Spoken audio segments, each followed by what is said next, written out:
एक समय की बात है, एक छोटे से गांव में एक मेहनती किसान रहता था। वो हर सुबह बहुत जल्दी उठता और दूर एक कुएं से पीने का पानी लाने के लिए बहुत दूर तक जाता। उसके पास 2 मिट्टी के बर्तन थे। उसने उन्हें एक लकड़ी के डंडे के सिरे से बांधा और डंडे को अपने कंधे पर रखा। एक बर्तन एकदम सही था। दूसरे बर्तन के एक किनारे पर एक छोटी सी दरार थी। उस दरार के कारण किसान के घर पहुंचने से पहले ही आधा पानी बह जाता था। सही बर्तन को खुद पर गर्व था, लेकिन वह हर दिन टूटे हुए बर्तन का मजाक उड़ाता था। एक सुबह सही बर्तन ने टूटे हुए बर्तन को देखा और धीरे से कहा, देखो तुम बेकार हो। घर पहुंचने से पहले ही तुम्हारा आधा पानी खत्म हो जाता है। उद्धरण चिन्ह। फटे हुए बर्तन ने कोई जवाब नहीं दिया। वो चुप रहा, अपने दुख को दबाए रखा। हर दिन यही होता रहा। सही बर्तन चिढ़ाता रहा, फटा हुआ बर्तन चुप रहा। धीरे धीरे छोटा बर्तन खुद को बेकार महसूस करने लगा। एक दिन वो अपनी भावनाओं को और अधिक नियंत्रित नहीं कर सका। किसान से फुसफुसाते हुए उसके आंसू बहने लगे। किसान ने धीरे से उसकी ओर देखा। मुझे बहुत दुख है, उसने धीरे से पूछा। तुम रो क्यों रहे हो मेरे दोस्त? फटा हुआ घड़ा कांपती हुई आवाज में बोला, क्योंकि मैं टूट गया हूँ। मुझ में छेद हो गया है। हर दिन मेरा आधा पानी बर्बाद हो जाता है।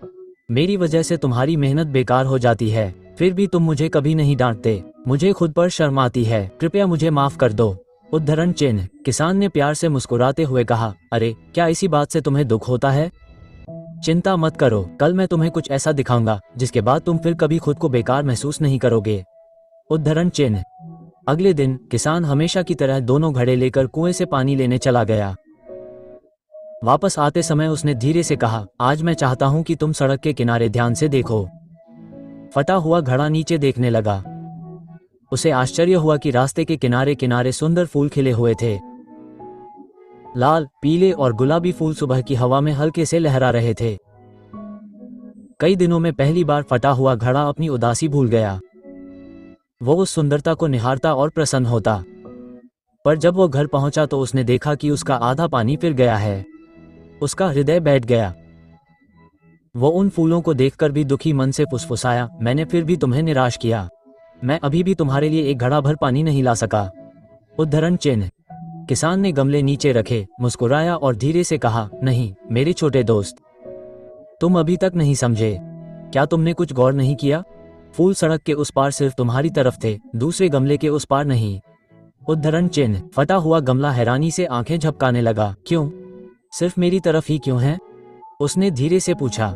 किसान की मुस्कान और बढ़ गई, क्योंकि मुझे हमेशा से तुम्हारी दरार के बारे में पता था, इसलिए कई महीने पहले मैंने तुम्हारे रास्ते के किनारे फूलों के बीज बोए थे। हर दिन जब हम घर लौटते थे तो तुम बिना जाने ही उन बीजों को पानी देते थे। और अब पूरी सड़क तुम्हारी वजह से खूबसूरत फूलों से भर गई है। फटे हुए गमले के गम के आंसू खुशी के आंसुओं में बदल गए। पहली बार उसे कुछ खास लगा। किसान ने गमले को प्यार से देखा और कहा, देखो तुमने सोचा था कि तुम्हारी कमजोरी ने तुम्हें बेकार बना दिया है, लेकिन तुम्हारी कमजोरी ने सबके लिए खूबसूरती और खुशियां ला दी हैं। तुम किसी से कम नहीं हो। तुम अपने आप में परफेक्ट हो। दोस्तों, इस दुनिया में कोई भी परफेक्ट नहीं है। हम सब में खामियां हैं, हम सब में दरारें हैं। लेकिन कई बार जो चीजें हमें अपनी कमजोरी लगती हैं, अगर हम उनके प्रति अपना नजरिया बदल लें तो वो हमारी ताकत बन सकती हैं।